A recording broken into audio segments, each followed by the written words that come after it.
Hello, everyone. Hello, everybody. Welcome to Heart to Heart Forged by Fire Inspiring Moments. Today, we are going to continue our series in living an abundant life. I want you to know that living an abundant life is truly necessary to have joy, to have gladness, to have a positive perspective and outlook on life. Today, our focus is going to be on an abundant mindset and attitude and what that requires to maintain it. The key factor to abundance is our perspective, which is a part of us starting to live in abundance and having a viewpoint and perspective of that our life is full and that it is abundant, that it's not full of lack, that it's not full of scarcity, because that's really what lack is. Lack is scarcity. So I want you to understand today that it is necessary for us to come into a point and place where we are living a life that truly is abundant. So it first starts, the key factor is starting with our thoughts and what our thoughts reflect, what we're thinking on constantly, what our mindset is. And so I want you to understand today that the perspective which we must start in is the landscape between our two temples. Scripture tells us in Proverbs 23:7 that as he thinks in his heart, so he is. What does that really mean? It's talking about our behavior. That's what it means. It's speaking of the way we think, the way we perceive things, our mindset, our outlook, not just on others' lives, but especially our own life, because it reflects in our behavior. It takes shape in our actions. And so we must come to an understanding that we've got to change what's up here and move so that we understand what's going on between these two temples, because the landscape between our two temples can actually cause us failure, despair, outcomes, depression, anxiety, fear, paralyzation, and all the things that we do. So let's take a look further today. Is there any difference between the mind and the behavior? There is. The mind interprets internal and external stimulus and initiates the behaviors and the outcomes that we project, that we actually do, how we react, how we respond. These things internally, it reflect our external outcomes. They reflect the stimulus around us without interpretation of the mind. It actually triggers things within us. Understand, behaviors can be either innate or they can be learned. Hence, our mindset of lack or constantly living in a survival mode could have been learned from one's childhood. So we must make a decision to actually decide that we don't want to live this way anymore. We have to come with a determination that I'm going to break this cycle. I'm going to change. We have to have a concrete mindset to break the pattern. And so that comes to a determining choice and factor. Why? Because I always call it a stick-to-itiveness. That's why I use the word concrete. Concrete is a made-up mind. It's a fortitude. It takes us into a place of endurance. It takes us into changing. And so when we want to change something, we have to come up with a fortified determination to get it done. So I know I have my own language. Stick-to-itiveness, I know. Try to look it up in the dictionary. But I got my own personal dictionary past Webster. And so therefore, I look at the fact we got to have a stick-to-itiveness attitude. I probably got it from my grandmother, who was always determined to live a life of determination.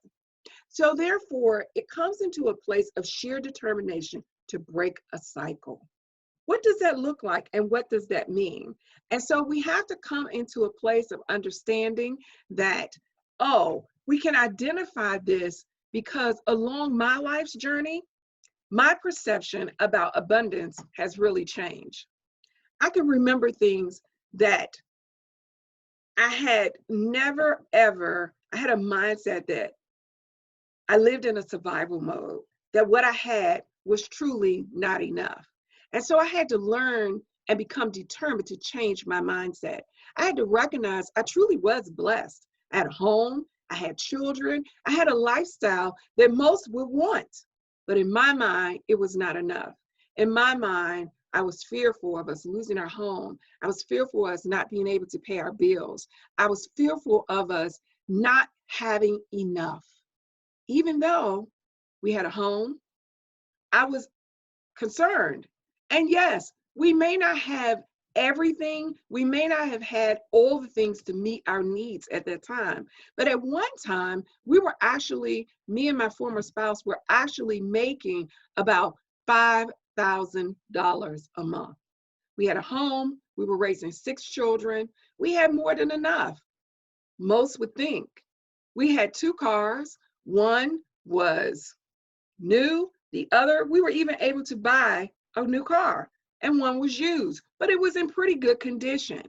But the point was our outlook and what it was all about. So we had to decide to learn how to budget better. We had to change our mindset concerning the things that we actually had. So I looked at some things, and we have been struggling, not just financially, but also emotionally. We also weren't emotionally healthy. And to unbeknownst to us, we weren't healthy spiritually either. Yes, we were both leaders. We were both pastors at that time, becoming pastors, I'm going to say. We were chaplains, but it's still clergy. And so we had to come to a place in time where we actually changed our inner thinking. We had to learn to change this mindset of our outcomes. So we were struggling with things. We weren't just struggling financially. Our finances and our outlook was actually affected by our inner man, how we perceive things, the way we lived. His status quo of life and how he grew up was different from mine. Mine was different. My family had 6 children. Both of my parents at one time worked, but never was enough. They struggled at times financially and otherwise. Also, I had seen things around me. It took me into a place of a survival mode. So my outlook was obscured, so was his. And also because emotionally we were not grounded, and we were going through different things internally, individually, and also collectively, that affected the perspective of our mindset. We went into our marriage not having enough, but it really wasn't. Was it really not enough? It was our perspective and our mindset. And so we had to learn to change that mindset. So we started trying to resolve the issues from the wrong point of view. We started from the viewpoint of money. Okay, let's try to do this. Let's try to do that to earn more money. I started a business. I still wasn't making enough money. It wasn't adding to the income. Actually, it was causing more stress. And so the different things that we were trying to do wasn't causing our outcomes to change. It wasn't changing our perspective on our outcomes. It wasn't changing what was around us. Why? We couldn't see differently because our mindset had not changed to reflect the changes. So we had to start internally. So what am I saying here? We were trying to do things to acquire more money. We started off with our finances, but the true problem, as I said, was our mindset. We saw the true reality. We needed to change inwardly before anything outside of us and our true reality or present would ever change. Unfortunately, over time, this state of mind and state of being began to affect our joy, our happiness. It took us into distress, and eventually we ended up divorced. Why? Because that lack perception eventually spread over into our relationship, that it wasn't enough also. We stopped overcoming together, and eventually the lack spread through the effect, even in our closest relationships. So it came to a place in time where it was impacting us. And guess what happened? Then, therefore, when we came apart, it caused more financial despair. And so we came into a place, or I came into a place, where I had to change my thought pattern. The first thing started in my tumultuous divorce was I was upset. But why was I upset? Did I want to continue to live this way? Did I want to continue to live the type of lifestyle that I had? No, I wanted to change. I wanted to change. Why is this happening? Yes, I'm hurt that we broke up, but I want to do better, and I want my children to do better. We had the principles of how to have an abundant life, how to have peace, but it was more focused in on income more than actually living a life of peace and abundance inwardly. So the first thing the Lord dealt with me was fear about finances. I had to learn to change my perspective. As I stated, in Proverbs, the scripture tells us in 23:7, whatever a man so thinketh, he is. That outcome affects our behavior. Our mindset does challenge us in our behaviors. And so my behavior was the fear. It wasn't a fear of really being divorced. Yes, it did hurt, but that two income, which was holding us up, when it began to unravel and come apart, I was like, whoa, hey, I've got to shore up things. Now I've got to pay the mortgage by myself. I've got to pay these bills. I've got to provide for the kids. Instead of God will help me. He's Jehovah Jireh. He will provide for me, not only me and my kids, but also my former spouse. And so things begin to unravel. Yes, sometimes circumstances push us into a place of change. I had already, some years back, started to change because I got tired of living paycheck to paycheck and saying, wait a minute, we earning $5,000. Why don't we have money at the end of the month? Why don't we have savings? Why is it that we got bills here and bills there? Why is this paralyzing us, overwhelming us? Why are you having to work so much and do so much overtime? I wanted things to change. It just pushed me even harder to change even more. Unfortunately, when it came to the place where we ended up divorcing, and that wasn't the only reason why we divorced. There were many other factors that caused us to have to come where we had to part ways. However, the one thing that we're focusing on today, like I said, is mindset and attitude. And so therefore, we have to come to a place where we truly want to change. Sometimes our mindsets in scarcity narrows our view. It even affects our time and our schedules, causes us to make impulsive, short-term decisions that increase our difficulties long-term. Yes, that's just one thing. As I said, there were many factors that caused us to have to go our separate ways. We get along fine now and everything, and we both change. And I believe both of us have a different outlook as far as it comes to finances, but it's not just finances. We also have a different outlook concerning many things. One of my outlooks is the fact that I don't allow my time frames to pressure me anymore. So I hate being late, for one thing. I don't like it. I used to come undone inside. Anxiety would start up and I would end up just unravel and barely able to focus if I was late. Example for today, I was late recording, but I said, no, I'm going to press through. The reason is the last couple of days, I hadn't been feeling my best, but guess what? I got on ball. I was working, doing stuff during this week, thinking about what are we going to talk about today? How are we going to continue our series? So it was on my mind from the last recording. How are we going to continue? What is going to be prevalent? What is going to be pertinent for somebody and impact somebody's life? And so I had to press through. I almost rescheduled the recording, but it was like, no, stay diligent, stay firm, stay focused.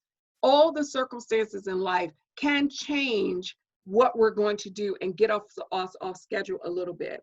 But it's sheer determination of the factor to press on, to endure, to have that endurance to not to get up. But the scripture tells us this: if you're doing a good thing, continue in that good thing, and you will reap a reward in the outcome. Be enduring, stay focused, continue to endure, continue to press forward. Yes, sometimes we do. We have pain, we have anxiety, we don't feel well, we feel overwhelmed, all of those things. But our mindset will help us to rise above those places. Yes, it does even deal with health. And I've had my health challenges. And yes, they tried to overwhelm me. They tried to take me down. They tried to bring me into a place where I am depressed and I'm full of anxiety because I don't know the outcomes.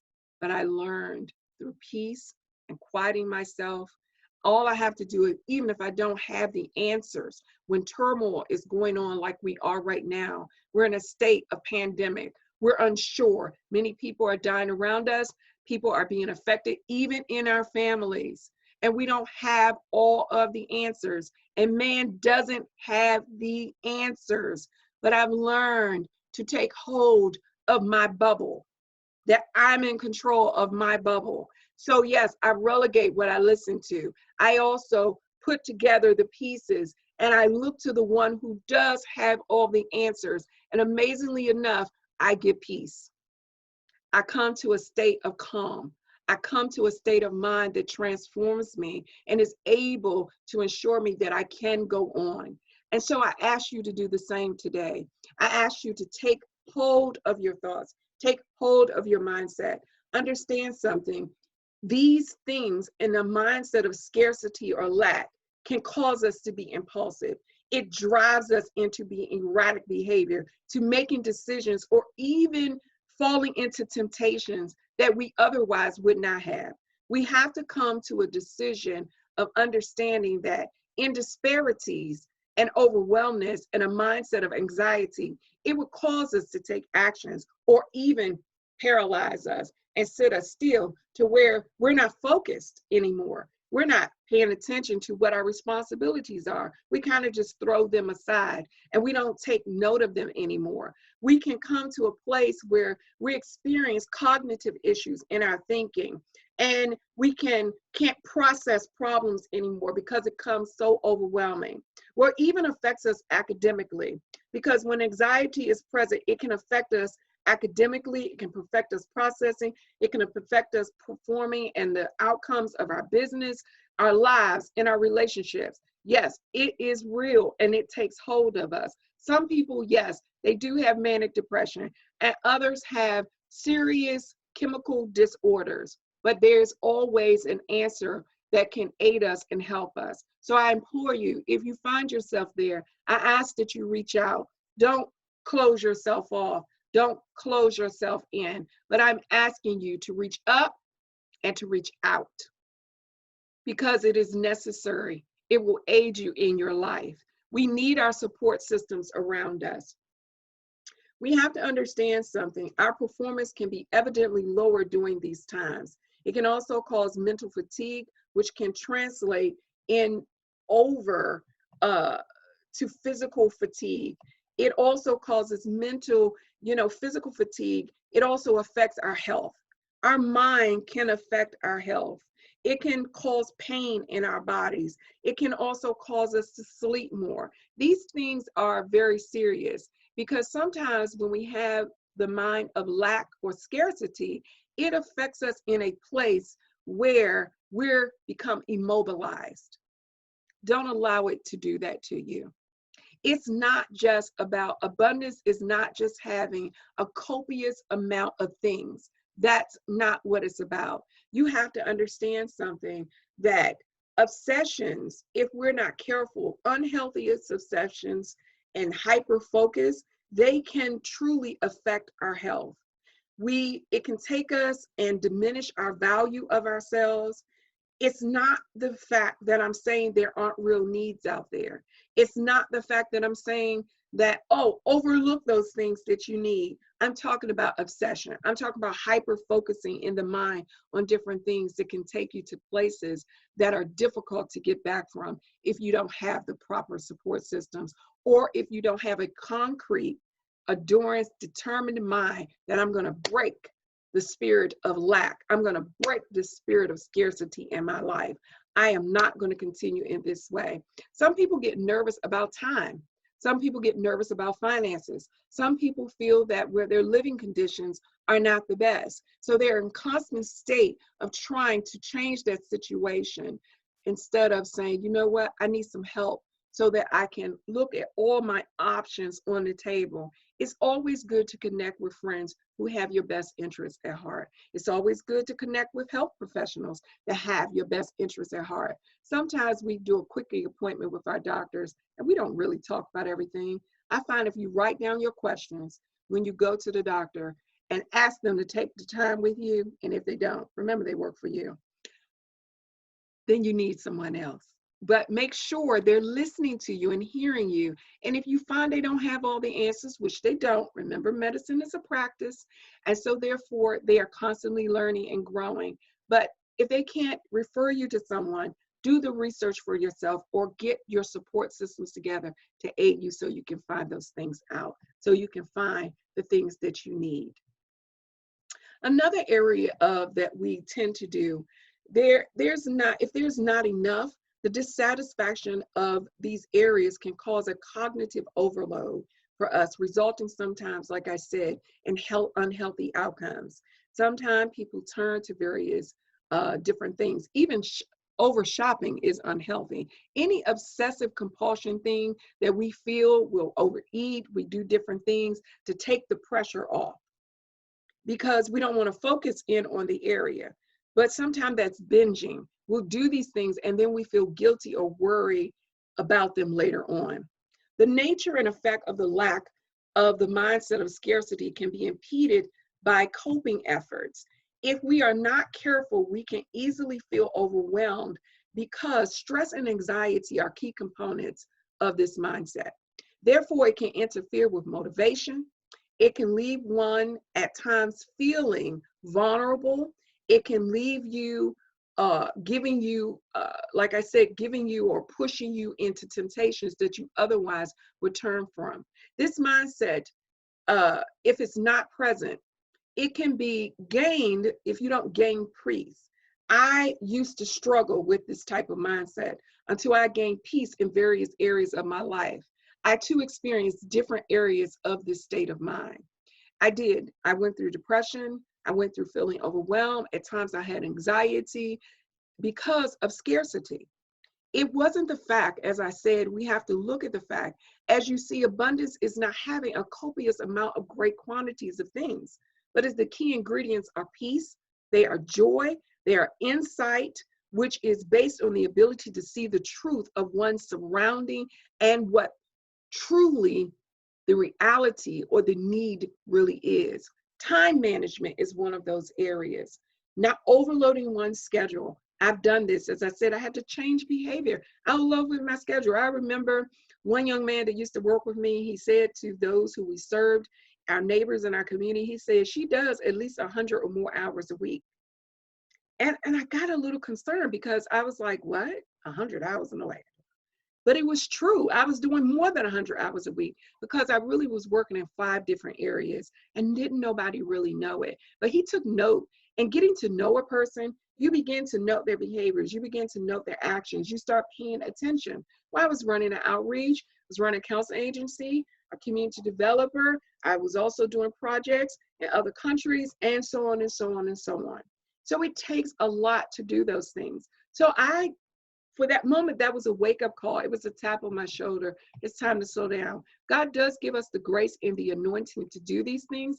However, at times, it comes to a place, a moment where we have to truly slow down. We've got to reconstruct some things. We need to take some things off of our plate. Because you could do those 5 areas didn't mean you were supposed to take on another 1 or another 5.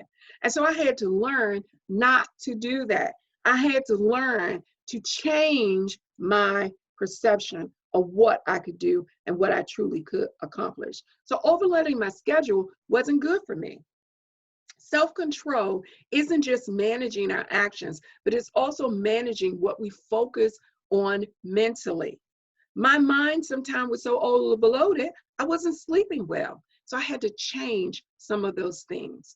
Also, gratitude is an important ingredient in a new mindset. Taking note of what we're grateful for can inspire us. So we'll find out after taking account, we had more actually than we thought we did. Nope, once again, it's not just stuff, but it's really taking note and writing it down sometimes really helps us. You just might have more than you actually realized. And so I had to recognize I had accomplished a lot. When I began to slow down, I had some things, it was time to close those things out and move those things off my plate. Because I had become so busy and my schedule was overloaded and I wanted to help as many as I could. but I wasn't doing good self-care. So I had to learn to close in and also calm down. And what I meant by close in was getting myself, my inner man centered so that I could have a positive outcome. Because being overloaded, really, if we're invested in too much all over the place, we really have not a true vested return. So you can be so invested in so everywhere else, but it's just like stocks. My portfolio can be just so diversified, but it depends on what I'm invested in, which will get me a good outcome and a good return. So take note and, go survey your life and look at what you're spending your time in and everything that you're putting your energy into. Sometimes those things are finished. Sometimes you've done all that you can in it, and it's really time to close it out. In other areas, maybe you need to take that energy that you were putting over here and put it over in this place of project, because that will have a greater outcome for you. So at times we do need to slow down just enough to survey on our place exactly what it is that we have, what are we vested in, where is our time and energy invested, and what should we close out? What should we step back from? What should we say no to? And understand, I always say this, my no's come with a period. That means this: I don't have to give you an explanation. Grace gives you an explanation. Sometimes, yes, it is good to explain, but understand, don't put yourself in an imposition that saying no also means you got to over explain everything. You don't have to do that. Understand something. When I change my thinking, my actions and my approach change.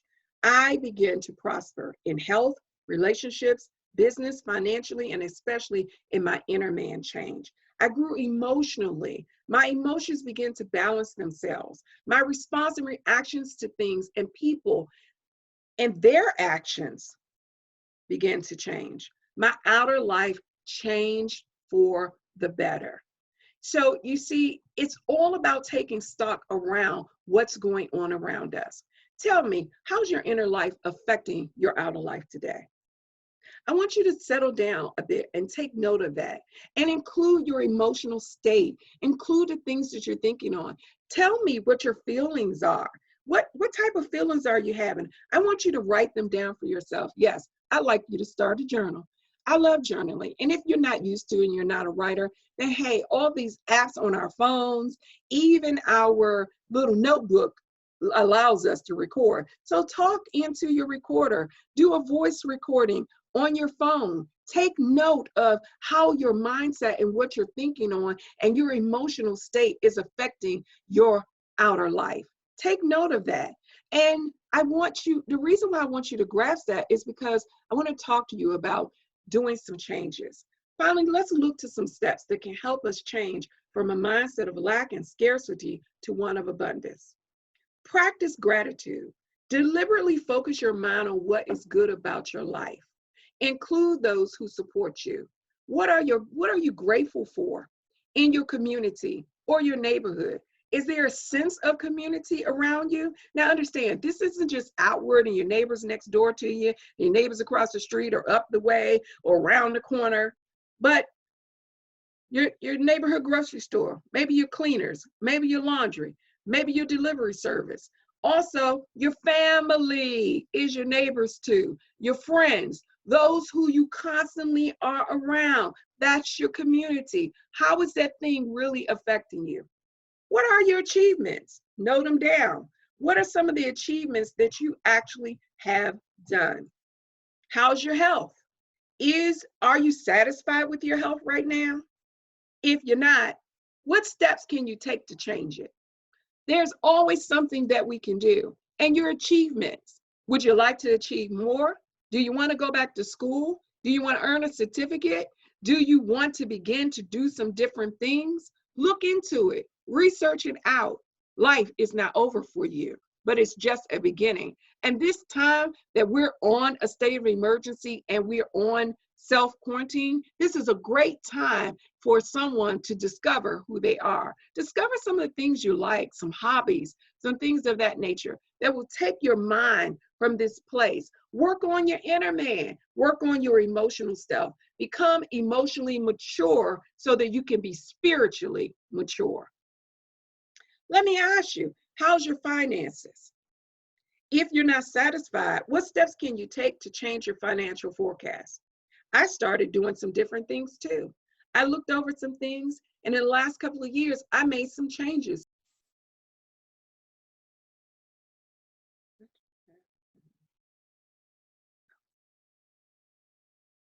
I'm sorry about that. We lost our recording.